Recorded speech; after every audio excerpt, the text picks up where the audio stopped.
Paramilitary ఫోర్సెస్లో, special police ఫోర్సెస్లో మరియు police ఫోర్సెస్లో ఏదైనా crime investigation కోసం కానీ, దేనన్నా ట్రాకింగ్ కోసం కానీ సునకాలు అంటే కుక్కలు, జాగిలాలను వాడుతూ ఉంటాం అన్నమాట. వీటికి సంబంధించి అసలు మనం కుక్కల్ని ఎందుకు వాడతాం అనేదే పెద్ద ప్రశ్న. వాటి యొక్క ఆల్ ఫ్యాక్టరీ నర్వ్స్ ఏదైతే స్మెల్లింగ్ కెపాసిటీ ఉంటుందో అది 300 మిలియన్ ఆల్ ఫ్యాక్టరీ రిసెప్టర్స్ ఉంటాయంటే కుక్కలకి. అంటే హ్యూమన్స్కి ఉండేదానికన్నా 10,000 నుంచి 1,00,000 రెట్లు ఎక్కువ ఉంటాయి అన్నమాట. దాంతోపాటు ఇవి ట్రాకింగ్ బాగా చేయాలో, నార్కోటిక్స్, ఎక్స్ప్లోజివ్స్ ఇవన్నీ కూడా అద్భుతంగా ట్రాకింగ్ చేస్తాయి. దాంతోపాటు కుక్కలు బెటర్ హీరింగ్ కెపాసిటీ ఉంటుంది. అంటే వాటి వినికిడి చాలా బెటర్గా ఉంటుంది అనమాట. మనకి వినపడిన దానికంటే అంటే మానవులకి వినపడిన దానికంటే 4 రెట్లు ఎక్కువగా వాటికి వినిపిస్తాయి. అంటే చాలా దూరం సౌండ్స్ కూడా వీటికి వినిపిస్తాయి. మనకి వినపడినవి కూడా వాటికి వినిపిస్తాయి. మనకు కొంత దూరం వినిపించింది అనుకోండి, వాటికి 4 టైమ్స్ డిస్టెన్స్ అంత వినిపిస్తుంది అనమాట. దాని తర్వాత వీటికి నైట్ విజన్ చాలా ఉంటుంది. రాత్రిపూట కూడా అద్భుతంగా చూడగలవు. రాడ్ సెల్స్ ప్రెజెన్స్ వల్ల చిమ్మ చీకట్లో కూడా వీటికి అన్నీ కనిపిస్తూ ఉంటాయి అనమాట.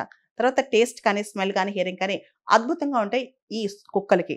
అయితే రీసెంట్గా ఇదంతా ఎందుకు న్యూస్లోకి వచ్చిందంటే, మనకి బిఎస్ఎఫ్ బార్డర్ సెక్యూరిటీ ఫోర్స్లు మరియు central reserve police forces CRPF వీటిలో కూడా దేశీ అంటే భారత సంతతికి చెందిన కుక్కల్ని ఇంట్రడ్యూస్ చేశారు. ఇప్పటి వరకు కూడా జర్మన్ షెపర్డ్, లాబ్రడార్ ఇలా ఫారెన్ బ్రీడ్స్ని మనం వాడేవాళ్ళం అనమాట పారామిలిటరీ ఫోర్సెస్లో, మిలిటరీ ఫోర్సెస్లో. అయితే ఇప్పుడు బిఎస్ఎఫ్, సిఆర్పిఎఫ్లో స్వదేశానికి సంబంధించిన రాంపూర్ హౌండ్, ముదోల్ హౌండ్ని వాడుతున్నారనమాట. ఇవి మనకి ఫోర్స్ మల్టిప్లైర్స్ కంటే మనకున్న శక్తిని ఇంకా బలపడేలా చేస్తాయన్నమాట. నరేంద్ర మోడీ గారు 2020లో self reliance in canine units అని, అంటే ఈ కెనైన్ యూనిట్స్ ఏవైతే ఉన్నాయో K9 యూనిట్స్ అంటాం వీటిని ముద్దుగా, యూనిట్స్లో కూడా దేశీకి సంబంధించిన దేశీ వాళ్ళ బ్రీడ్స్ని ప్రమోట్ చేయాలని చెప్పి మోడీ గారు 2020లోనే పిలుపునిచ్చారనమాట. ఉదాహరణకి ఇండియన్ బ్రీడ్ ఒకటి ఉంది, రియా అని చెప్పి. అది దాదాపు 116 ఫారెన్ బ్రీడ్ డాగ్స్ కన్నా అద్భుతంగా పర్ఫామ్ చేసి అవార్డు సాధించిందంట. అసలు ఈ ఆల్ ఇండియా పోలీస్ డ్యూటీ మీట్లో చూపించిన ఈ రియా అనేది ముదోల్ బ్రీడ్ డాగ్ అనమాట. బిఎస్ఎఫ్ బార్డర్ సెక్యూరిటీ ఫోర్స్ రీసెంట్గా ఒక 150 నేటివ్ ఇండియన్ డాగ్స్, కొన్ని ముదోల్ హౌండ్ మరియు రాంపూర్ హౌండ్ బ్రీడ్స్ని ఇప్పుడు ఈ కెనైన్ యూనిట్స్లో చేర్చుకుందంట. ముఖ్యంగా మన బార్డర్ గస్తీకి, అదేవిధంగా కౌంటర్ ఇన్సర్జెన్సీకి. అంటే ఇప్పటి వరకు కెనైన్స్ అంటే కుక్కలు కెన్నెల్స్లో ఉంటాయి, అంటే వాటి యొక్క ఆవాసాల్లో ఉంటాయి అనుకుంటాం. కానీ ఇప్పుడు కౌంటర్ ఇన్సర్జెన్సీలో కూడా పనిచేస్తున్నాయి అనమాట. ముఖ్యంగా మన బార్డర్ సెక్యూరిటీలో కానీ, కౌంటర్ ఇన్సర్జెన్సీ ఆపరేషన్లో కానీ, ప్రత్యేకంగా స్పెషల్ టాస్క్లో కానీ ఆపరేట్ చేస్తూ ఉంటాయి అనమాట. వీటికి K9 రోల్స్లో విపరీతమైన ట్రైనింగ్ కూడా ఇస్తారనమాట. ఆత్మనిర్భర్లో ఇది ఒక కొత్త యాంగిల్ అని చెప్పుకోవచ్చు అనమాట. మన సెక్యూరిటీ ఫోర్సెస్ భద్రతా దళాలకు సంబంధించి ఇండిజినైజేషన్ ఏదైతే స్వదేశీయంగా మనం చాలా చేద్దాం అనుకుంటున్నామో వాటిలో ముఖ్యంగా కెనైన్స్ని అంటే దేశీ బ్రీడ్స్ని వాడాలనుకుంటున్నాం. ఇంతకుముందు జర్మన్ షెపర్డ్స్, లాబ్రడార్స్, బెల్జియన్ మెలినాయిస్ ఇవన్నీ వాడేవాళ్ళం అనమాట. ఇప్పుడు దేశీ బ్రీడ్స్ వాడుతున్నాం. దీనివల్ల లాభం ఏంటంటే మెయింటెనెన్స్ చాలా తక్కువ. వీటి ఖర్చు కూడా దేశీ బ్రీడ్స్, ఈ రాంపూర్ బ్రీడ్ కావచ్చు, ముదోల్ బ్రీడ్ కావచ్చు, ఇవన్నీ కూడా వీటి ఖర్చు చాలా తక్కువ, వీటి మెయింటెనెన్స్ చాలా తక్కువ.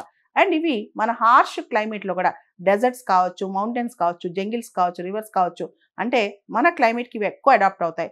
వీటిని పాట్రోలింగ్ కానీ, కాంబాట్ కానీ, కౌంటర్ ఇన్సర్జెన్సీ డ్యూటీస్ కానీ వీటికి ఇవ్వచ్చు అనమాట. ముఖ్యంగా ముదోల్ హౌండ్ అనేది ఇది కర్ణాటక బేస్ అనమాట. ఇది ఎర్స్ట్వెల్ ముదోల్ కింగ్డమ్ వాళ్ళు ఎక్కువ వాడేవాళ్ళ, రాజులు ఈ కుక్కలు ఎక్కువ వాడేవాళ్ళంట. ఇది డెక్కన్ ప్లాట్యూ రీజన్కి సంబంధించింది. ఈ కుక్కలు చాలా స్లిమ్గా ఉంటాయి. మనకు చూస్తే వీటికి బోన్స్ తప్ప ఏమీ కనిపించవు అనమాట.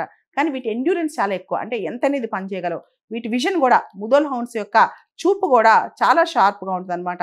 ముఖ్యంగా హంటింగ్ కానీ, గార్డింగ్ కానీ ఇవి బాగా పనికొస్తాయి. మరాఠా ఆర్మీ వాళ్ళు కూడా ఈ ముదోల్ జాతి కుక్కల్ని విరివిగా వాడేవాళ్ళంట. ఇక్కడ మరొక రకం రాంపూర్ హౌండ్స్ అంటే రాంపూర్ బ్రీడ్ డాగ్స్. ఇవి ఉత్తరప్రదేశ్లోని రాంపూర్ ప్రాంతంలో అక్కడ రాజులు, నవాబ్స్ ఎక్కువగా వీటిని పెంచేవాళ్ళంట. ఇవి క్రాస్ బ్రీడ్ అని చెప్పొచ్చు. ఆఫ్ఘాన్ హౌండ్స్ మరియు ఇంగ్లీష్ గ్రే హౌండ్స్ యొక్క క్రాస్ బ్రీడే రాంపూర్ హౌండ్ అనమాట. ఇవి చాలా టాల్గా అంటే ఎత్తుగా చాలా బజులార్గా ఉంటాయి అనమాట. ఈ రాంపూర్ హౌండ్స్ యొక్క వాకింగ్ స్పీడ్ కూడా చాలా ఎక్కువ, 40 mph. వీటి స్టామినా కూడా చాలా ఎక్కువగా ఉంటుంది. సో ఇప్పుడు ముదోల్ హౌండ్ మరియు రాంపూర్ హౌండ్ ఏదైతే ఇండియన్ బ్రీడ్ డాగ్స్ ఉన్నాయో అవి బిఎస్ఎఫ్లో, సిఆర్పిఎఫ్లో ఇండక్ట్ చేస్తున్నారు.